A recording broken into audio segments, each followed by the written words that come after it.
Assalamualaikum warahmatullahi wabarakatuh.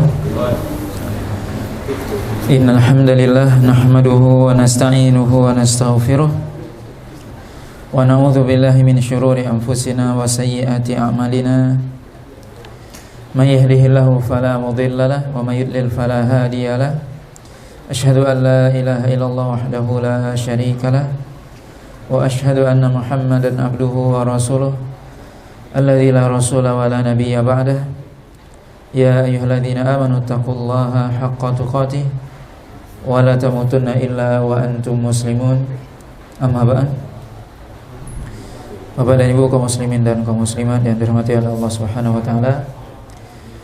Alhamdulillah, puji dan syukur senantiasa kita sampaikan kepada Allah Subhanahu wa taala. Salawat dan salam kita sampaikan kepada Rasulullah sallallahu alaihi wasallam dan juga kepada keluarga beliau, para sahabatnya, serta orang-orang mukmin yang senantiasa mengikuti beliau sampai hari kiamat nantinya. Pada sore hari ini kita melanjutkan pembahasan dari ringkasan kitab Riyadhus Shalihin, yaitu bab yang ke-7, yaitu bab al-yaqin wat tawakkul. Itu bab yang berkaitan dengan yakin dan at-tawakkul atau tawakal.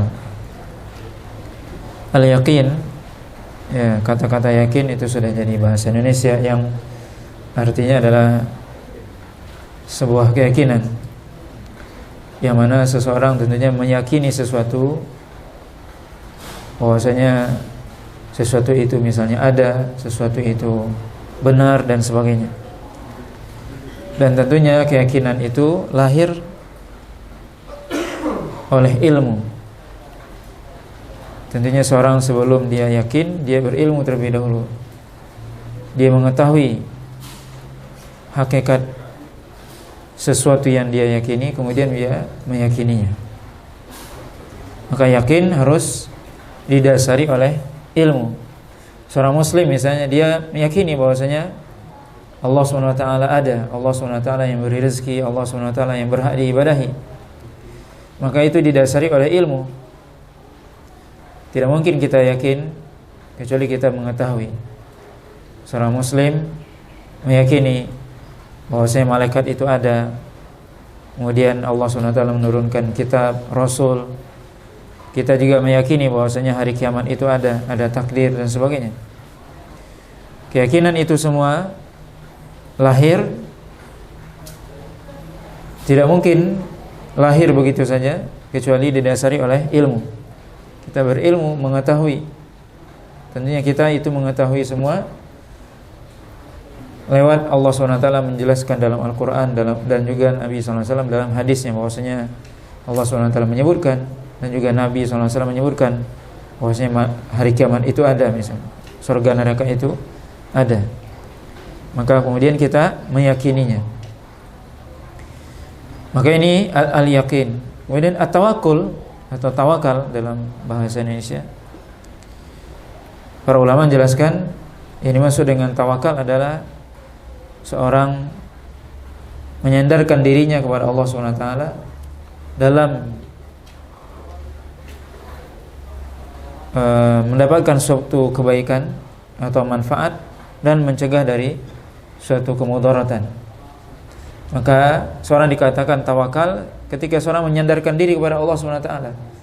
Dia bersandar kepada Allah SWT, dia menggantungkan dirinya kepada Allah, itu disebut dengan tawakal. Dalam dia meraih sesuatu yang dia inginkan dari kebaikan, sesuatu yang ingin dia peroleh dari kebaikan, ataupun sesuatu yang dia ingin jauhi dari mudarat ataupun bahaya, baik dalam urusan dunia ataupun urusan akhirat. Dan tentunya tawakal itu disebutkan oleh Imam Ibnul Qayyim bahwasanya tawakal itu adalah buah dari keyakinan.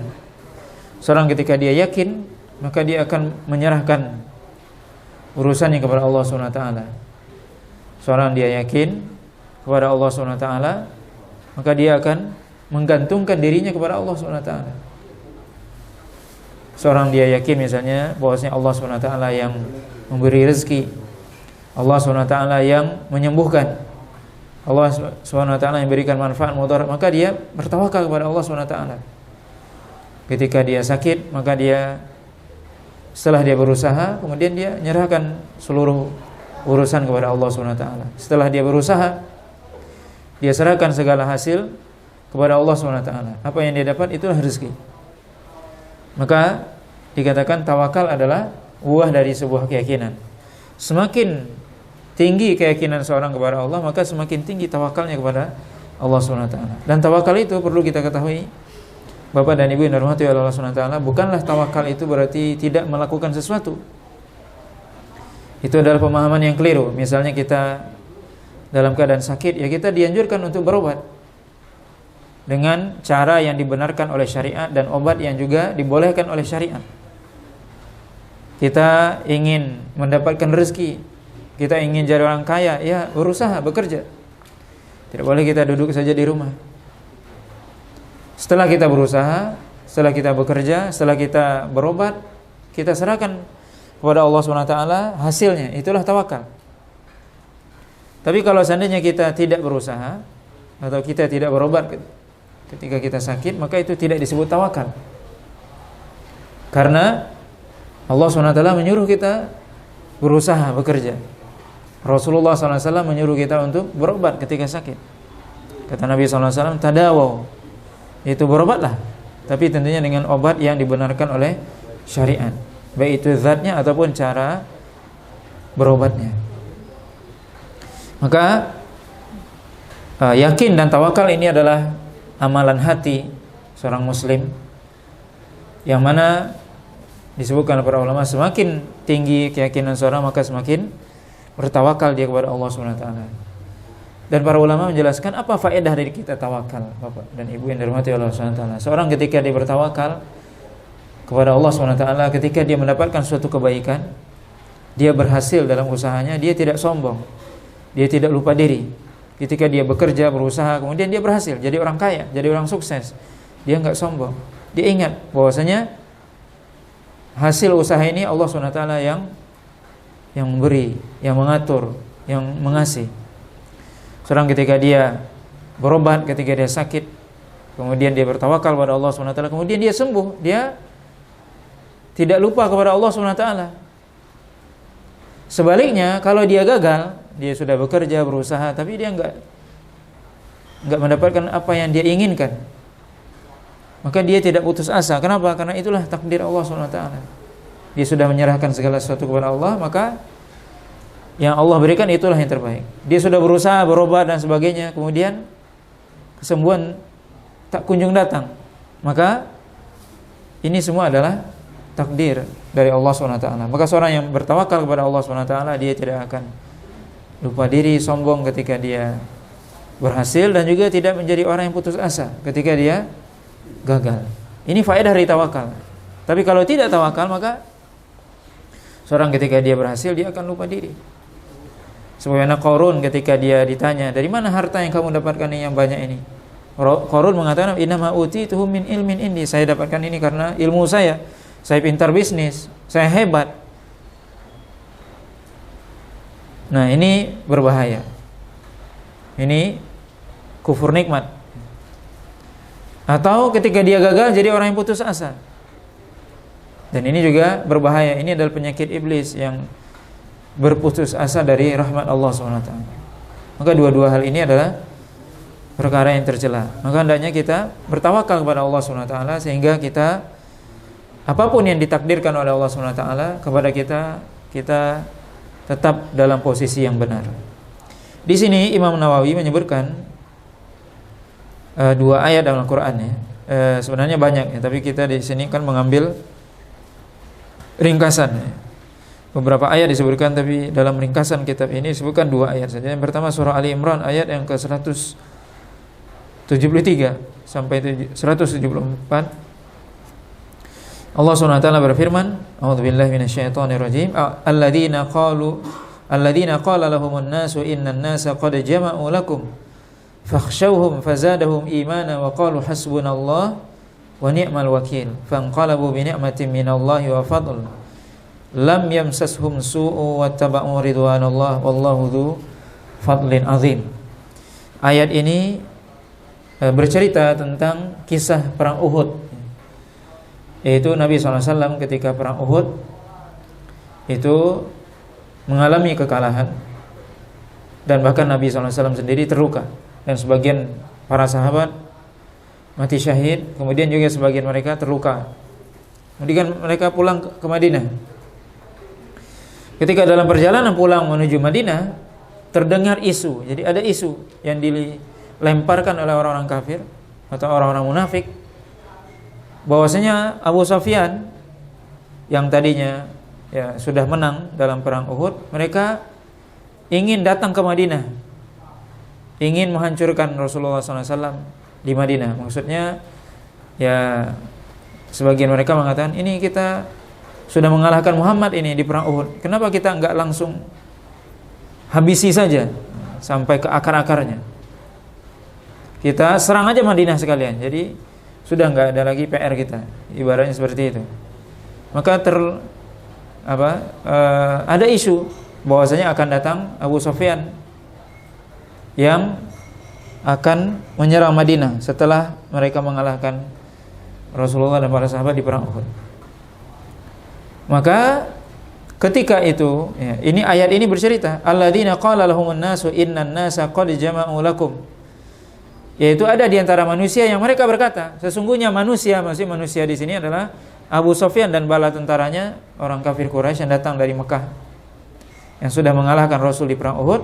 Qad jama'u lakum, mereka sudah berkumpul kembali untuk menyerang kalian, untuk menghabisi kalian di Madinah. Ini para sahabat baru datang, baru sampai Madinah dari Uhud. Fakhshawhum, maka takutlah kepada mereka. Jadi isu itu mengatakan, ini mau datang nih Abu Sufyan untuk menghabisi kalian nih. Hendaknya kalian cemas, takut.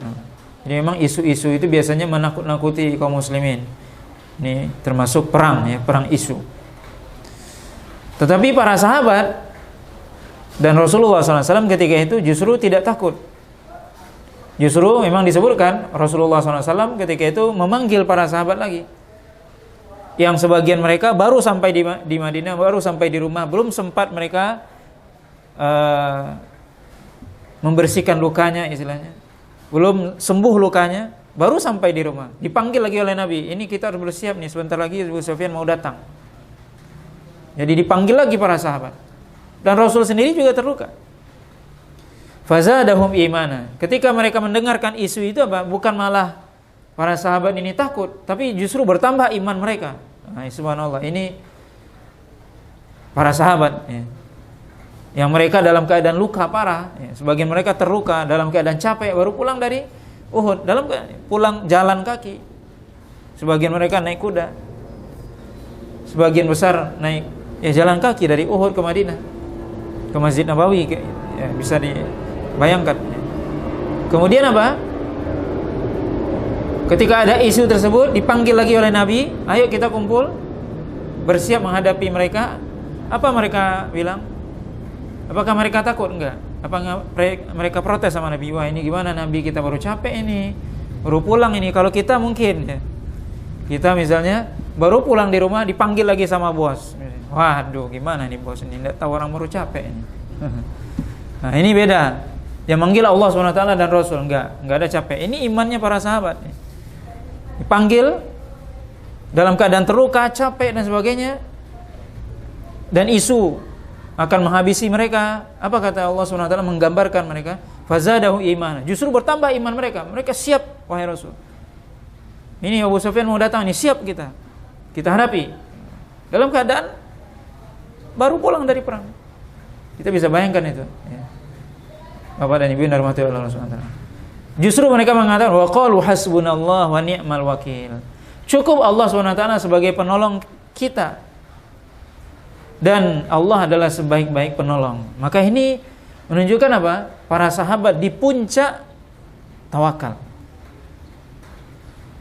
Mereka yakin bahwasanya apa? Ketika mereka akan diserang, kalau memang toh mau datang Abu Sufyan ini menghabisi kita, kita siap. Yakin Allah SWT pasti tolong ini. Maka mereka mengatakan hasbunallah wa ni'mal wakil. Cukup Allah sebagai penolong kami, dan Allah adalah sebaik-baik penolong. Ini puncak apa? tawakal kepada Allah SWT. Yang kalau seandainya para sahabat tidak punya tawakal seperti itu, ya mungkin mereka akan mengeluh, wah gimana nih, kita lagi capek ini, masih terluka ini, lukanya belum sembuh ini, masih mengalir darahnya, gimana mau pergi lagi, ya. Tapi subhanallah, para sahabat, ya, makanya mereka adalah umat terbaik yang pernah lahir di muka bumi ini, generasi terbaik yang pernah ada di muka bumi ini. Hasbunallah wa ni'mal wakil. Mereka mengatakan cukup Allah sebagai penolong kami, dan Allah adalah sebaik-baik penolong. Fanqalabu min ni'matin minallah wa fadlin lam yamsashum su wattaba'u ridwanallah. Artinya mereka sudah bersiap tadi dan mereka menyambut. Tapi ternyata memang itu cuma isu yang sengaja dilemparkan oleh orang kafir ataupun orang munafik agar umat Islam ya mungkin menurut mereka akan panik. Itu kan kadang itu perang isu. Dilihatnya kita panik apa enggak. Nah ini mereka ingin ngetes para sahabat ini. Panik enggak mereka ini? Ternyata para sahabat enggak panik. Justru apa? Bertambah imannya. Maka apa? Fanqalabu bi ni'matin minallah. Maka mereka kembali. Jadi mereka tadi udah bersiap juga. Ternyata enggak ada. Ya sudah mereka pulang. Fanqalabu bi ni'matin minallah. Maka mereka kembali dengan membawa nikmat Allah SWT, dan juga mereka mendapatkan karunia dari Allah SWT, dan mereka tidak terjadi perang, enggak jadi perangnya. Wattaba'u ridwanallah. Ya, dan mereka mengikuti apa yang diridhoi oleh Allah SWT. Apa yang diridhoi oleh Allah SWT yaitu mengikuti panggilan Rasulullah, memenuhi panggilan Rasul. Ketika disuruh berangkat walaupun dalam keadaan sakit, dalam keadaan luka, dalam keadaan capek, lelah.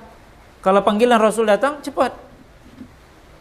Nah ini, itu yang mereka cari, yaitu apa? Wattaba'u ridwanallah. Bagaimana mereka mencari ridho Allah SWT.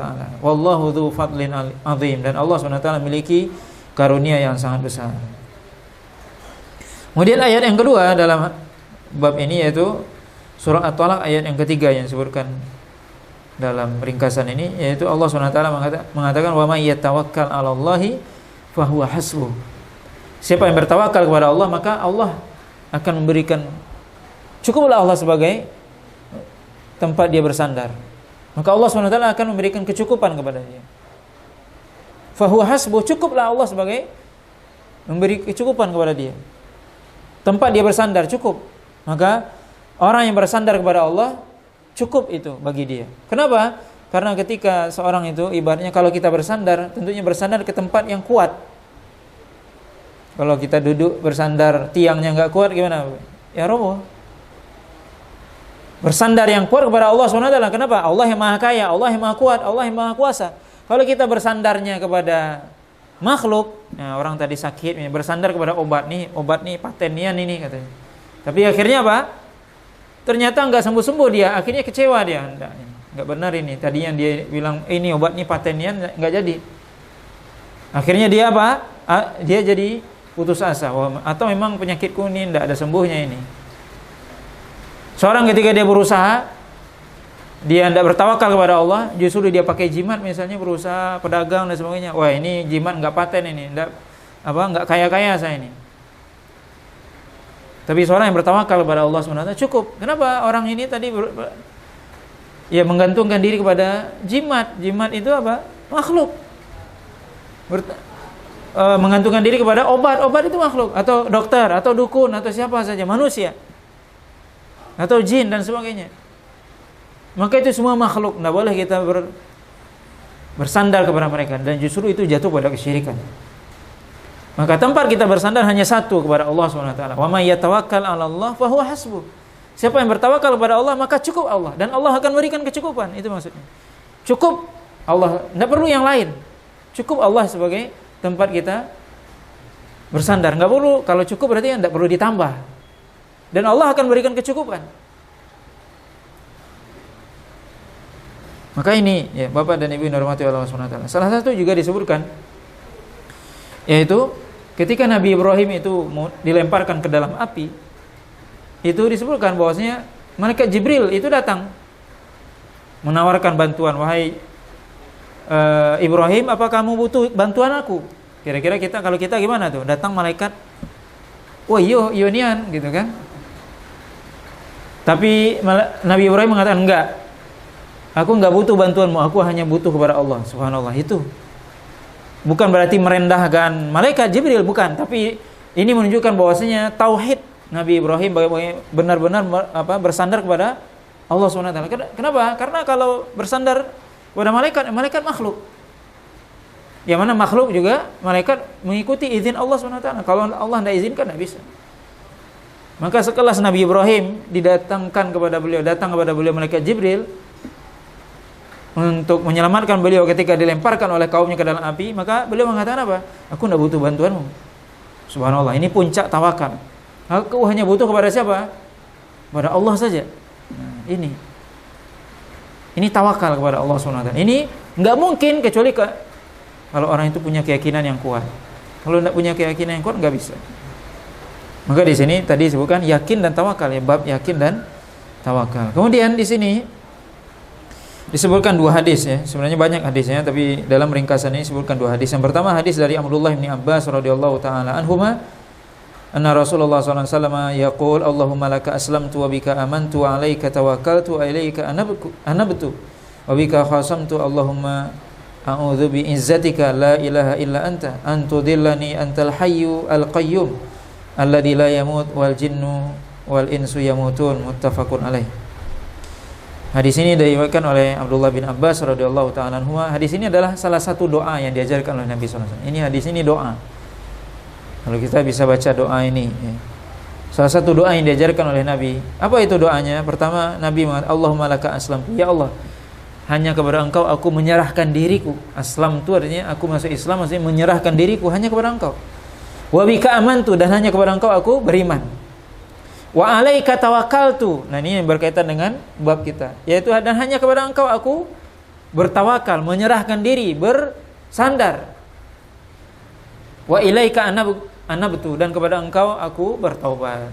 Wa bika khasamtu, dan dengan Engkau aku berhujjah. Allahumma a'udzu bi izzatika. Ya Allah, aku berlindung dengan kemuliaanmu, la ilaha illa anta, bahwasanya tidak ada yang berhak diibadahi kecuali Engkau. Antudillani, yaitu agar Engkau tidak menyesatkan aku. Jadi ini doa untuk apa? Agar kita tidak tersesat. Antal hayyu al qayyum, Engkau yang maha hidup dan maha berdiri sendiri, yang mengatur. Alladzi la yamut, yang tidak mati, yang tidak meninggal. Wal jinnu wal insu yamutun, sedangkan jin dan manusia mereka mati. Jadi kita disuruh untuk bersandar kepada Allah. Kenapa? Karena Allah al-hayyu al-qayyum, yang senantiasa hidup, tidak pernah mati Allah SWT, dan berdiri sendiri, nggak butuh manusia, nggak butuh orang lain. Maka hendaknya bersandar kepada sesuatu yang maha kuat, maha berdiri sendiri. Kalau kita bersandar kepada manusia butuh orang lain. Tidak ada manusia di dunia ini yang tidak butuh pada orang lain. Coba kita lihat hari ini, diri kita saja pasti kita butuh orang lain, pasti. Dalam segala hal, untuk memenuhi kebutuhan kita saja butuh kita orang lain. Maka yang tidak butuh kepada makhluk hanya Allah SWT. Maka hendaknya kita bersandar kepada Allah SWT. Ini hakikat dari tawakal. Bagaimana kita berdoa kepada Allah SWT, bagaimana kita hanya bertawakal kepadanya. Tidak bertawakal, bersandar kepada manusia, kepada jin. Kenapa? Karena mereka mati. Mereka butuh kepada Allah. Mereka membutuhkan Allah SWT. Hadis ini diriwayatkan oleh Imam Bukhari dan Muslim. Kemudian hadis yang kedua, hadis dari Abu Hurairah radhiyallahu ta'ala anhu, anni Nabi sallallahu alaihi wasallam qala, yadkhulul jannata aqwamun afidatuhum mithlu afidatit thair. Rawahu Muslim. Waqila ma'nahu mutawakkalun, waqila qulubuhum raqiqah. Hadis ini diriwayatkan oleh Abu Hurairah radhiyallahu ta'ala anhu dari Nabi sallallahu alaihi wasallam. Nabi sallallahu alaihi wasallam memberitahukan kepada kita akan masuk surga suatu kaum atau beberapa kaum dari umat ini, atau ini adalah ciri orang yang akan masuk surga. Siapa yang ingin masuk surga? Kita semua ingin. Apa ciri orang yang masuk surga? Afidatuhum mithlu afidatit thair. Hati mereka seperti hati burung. Apa maksudnya? Hadis ini diriwayatkan oleh Imam Muslim. Pertama, maknanya disebutkan oleh Imam Nawawi di sini ada dua makna di sini. Jadi Nabi SAW mengatakan orang yang masuk surga itu cirinya, salah satu cirinya adalah hati mereka seperti hati burung. Seperti hati burung. Apa maksudnya? Ada dua makna kata Imam Nawawi di sini. Dan dua makna itu tidak bertentangan. Dua makna itu benar. Yang pertama, bahwasanya hati yang seperti burung adalah hati yang senantiasa bertawakal kepada Allah SWT. Jadi burung itu Bapak Ibu makhluk yang bertawakal kepada Allah. Maka kalau kita mau belajar bertawakal sama burung, kok bisa? Nabi SAW menyebutkan dalam hadis yang lain, lau tawakkaltum, lau tatawakkaluna haqqa tawakkulihi la razaqakum kama yarzuqu at-tayr. Taghdu khimasan taruhu khimasan taghdu khimasan wa taruhu bitanan. Apa artinya? Kata Nabi SAW, kalau seandainya kalian itu bertawakal dengan tawakal yang benar, maka kalau kalian bertawakal dengan tawakalnya burung,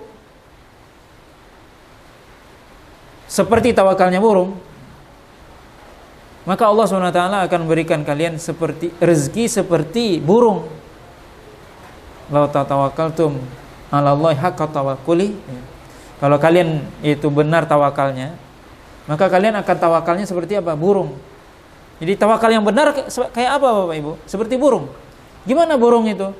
Nabi SAW mengatakan, taghdu khimasan wa taruhu bitanan. Burung itu pagi berangkat keluar dari sarangnya dalam keadaan perut kosong. Nggak ada apa-apa di perutnya. Dia pergi keluar dari sarangnya ngapain? Cari rezeki. Kemudian pulang sore hari dalam keadaan perutnya sudah penuh. Jadi apa? Orang dia pagi nggak ada rezeki, nggak ada apa, maka berangkat bekerja. Ada yang ke kantor, ada yang ke pasar, ada yang ke kebun, ada yang kemana-mana. Maka Allah SWT akan berikan rezeki seperti burung. Kalau kita tawakalnya seperti burung, artinya apa?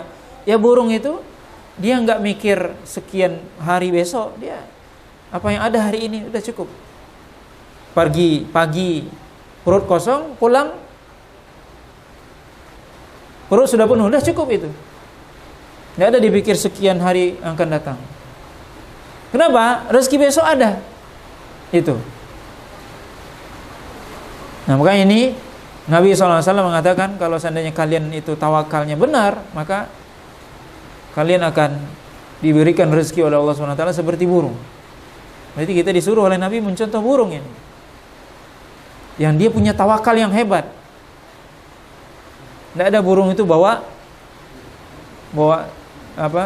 Tabungan pulang. Maksudnya yang ini untuk hari besok, ini untuk hari lusa, nggak ada. Perginya kosong perut, pulang sudah berisi, sudah cukup itu.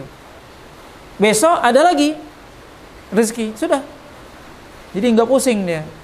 Kalau kita kadang mikir untuk besok gimana, lusa gimana, anakku gimana, cucuku gimana, 7 keturunan dipikir.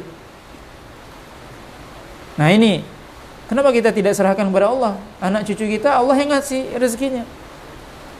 Tidak akan mungkin dia apa? Mati kelaparan. Kalau dia habis rezekinya, mati dia, meninggal dia. Jadi Nabi SAW mengatakan seorang itu tidak mungkin meninggal kecuali rezekinya sudah habis. Kalau dia masih hidup pasti ada rezekinya. Kenapa kita takut sama anak kita? Nih, nak, kalau bapak mati nanti kamu makan apa? Tidak perlu ditakutkan itu. Tapi yang perlu ditakutkan apa? Nak, kalau bapak mati, kamu masih sholat enggak? Masih ke masjid enggak? Itu yang kita takutkan. Kalau rezeki Allah yang menanggung. Jangankan manusia, jangankan orang beriman, orang kafir dikasih rezeki sama Allah. Tidak mungkin Allah SWT berikan apa? Sia-siakan orang beriman. Jangankan manusia, semut aja dikasih rezeki. Tapi kadang itulah godaan syaitan. Kita risaukan masalah dunianya, masalah akhiratnya justru kita kita pikirkan, auzubillah. Padahal apa? Urusan dunia itu Allah yang ngatur. Tapi urusan akhirat itu kewajiban kita mengajari anak. Anak ini kita ajarin dia sholat yang benar, ngaji yang benar, kita didik yang benar. Itu kewajiban kita. Itu tugas kita. Itu gawe kita istilahnya. Kalau rezeki itu bukan gawe kita, itu rezeki itu gawenya Allah. Jadi gawe Allah nggak usah kita ikut campur. Itu mestinya. Masalah rezeki nggak usah dipusingkan Bapak Ibu. Kenapa? Semua orang Allah kasih rezeki. Selama dia masih hidup pasti dikasih rezeki, pasti itu. Maka ini, ya.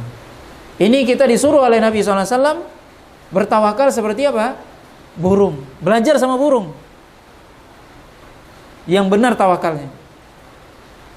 Kemudian yang kedua makna dari bahwasanya orang yang akan masuk surga itu adalah hatinya seperti burung. Kata Imam Nawawi adalah hatinya lembut. Jadi burung itu hatinya lembut. Ciri-ciri orang yang masuk surga juga hatinya lembut. Gimana maksudnya hatinya lembut Bapak Ibu? Hatinya lembut itu bisa menerima kebenaran. Dinasehatin, terima. Nurut. Itu hatinya lembut berarti. Bedanya apa? Hati keras. Hati keras itu disampaikan kebaikan, kebenaran, dia nolak. Disampaikan ini ayatnya begini, hadisnya begini, oh itu kan ini, itu kan itu kata dia. Dia bantah, cari pembenaran apa yang dia lakukan. Ini hatinya keras. Orang yang lembut hatinya gimana Bapak Ibu? Dia menerima apa yang disampaikan. Coba kita lihat para sahabat itu hatinya lembut. Apa yang disampaikan langsung terima. Apa yang Allah SWT suruh langsung kerjakan. Gak ada sahabat itu pernah nego. Gini aja gimana? Ketika Allah SWT menurunkan perintah tentang apa? Pengharaman khamar. Maksudnya khamar itu haram. Hampir di setiap rumah para sahabat itu ada khamar. Apa ada nego? Terakhirlah ini wahai Rasul gitu kan. Hari ini baik, terakhir. Besok enggak lagi aku beli. Enggak. Dibuang sama para sahabat. Atau punya pikiran lain. Kita jual aja ini ke orang kafir kan untung gitu. Enggak. Itu para sahabat. Ketika Allah SWT haram, sudah selesai, buang. Itu hatinya lembut. Tidak keras. Ya. Nurut sama Allah SWT dan Rasulnya. Ketika pengharaman keledai yang jina, itu para sahabat dari dalam perang Bapak Ibu. Jadi mereka masak. Yang dimasak apa? Keledai yang jina itu. Keledai yang jina. Datang utusan Rasulullah bahwasanya keledai yang jina itu diharamkan. Jadi keledai liar boleh dimakan, tapi keledai jina enggak boleh. Yang mereka masak sedang dimasak apa? Keledai jina. Apa mereka interupsi sama Rasul? Terakhir ini Rasul, kita nih lagi masak ini. Enggak. Itu patuhnya para sahabat, dibuang itu yang sedang masak. Kenapa? Ini haram ini. Jadi enggak ada ini kenapa? Ini perintah Allah, ini perintah Rasul, nggak ada negosiasi. Kalau perintah Allah, perintah Rasul, nggak boleh negosiasi. Tapi kalau manusia bisa kita nego. Sekarang justru kita kebalik Bapak Ibu. Kita sangat takut sekali itu aturan manusia, takut kita. Benar apa enggak? Wah ini gimana ini? Undang-undang ini nggak bisa dinego lagi nih. Kena denda kita ini, kena punishment dan sebagainya. Tapi undang-undang Allah masih kita nego. Nah ini kebalik kita Bapak Ibu. Undang-undang buatan manusia nego. Itu bukan wahyu yang turun dari langit. Ciptaan akal manusia yang bisa berubah, bisa salah. Tapi wahyu Allah SWT tidak pernah salah, tidak mungkin salah. Itu nggak boleh dinego. Ketika Allah SWT menyuruh salat 5 waktu, nggak bisa dinego. 2 kali aja ya Allah, nggak bisa. Laki-laki salat di masjid, nggak bisa dinego. Perempuan berjilbab, menutup aurat, nggak bisa dinego itu. Nah ini Bapak dan Ibu yang dirahmati Allah SWT. Penting bagi kita untuk kita ketahui. Orang yang lembut hatinya menerima. Tunduk, taat kepada Allah SWT. A kata Allah, A dia lakukan. B kata Allah, B. Tidak ada nego sedikit pun. Tidak ada interupsi. Tidak boleh interupsi. Makanya Allah SWT mengatakan, wa ma kana li mu'minin wa la mu'minatin idza qadallahu wa rasuluhu amran ay yakuna lahum khiyaratum min amrihim. Tidak pantas sama kata Allah dalam surah Al-Ahzab ayat 36. Tidak pantas kata Allah bagi seorang mukmin, dia ngaku mukmin, laki-laki ataupun perempuan, ketika Allah SWT dan Rasulnya sudah menetapkan satu perkara, kemudian dia masih mencari alternatif lain. Ada alternatif lain enggak ya? Enggak pantas itu. Orang mukmin dia sami'na wa ata'na. Itu seorang mukmin. Kami dengar, kami taat, wahai Allah. Dengar, kami taat, siap lakukan. Ini lakukan, siap. Itu orang mukmin. Jangan kelak bayalah, nanti bayalah, kami lihat dulu lah. Gimana nanti ini? Enggak. Nah ini Bapak dan Ibu yang dirahmati Allah SWT. Hati yang lembut itu apa? Menerima kebenaran. Apa yang disampaikan oleh Allah SWT, apa yang diperintahkan oleh Rasul, diterima. Itu artinya lembut. Menerima kebenaran yang disampaikan oleh Allah SWT dan Rasul. Inilah orang yang akan masuk dalam surga. Hatinya lembut kepada Allah SWT. Hatinya lembut kepada syariat. Apa yang diperintahkan oleh Allah, dia lakukan. Lembut hatinya.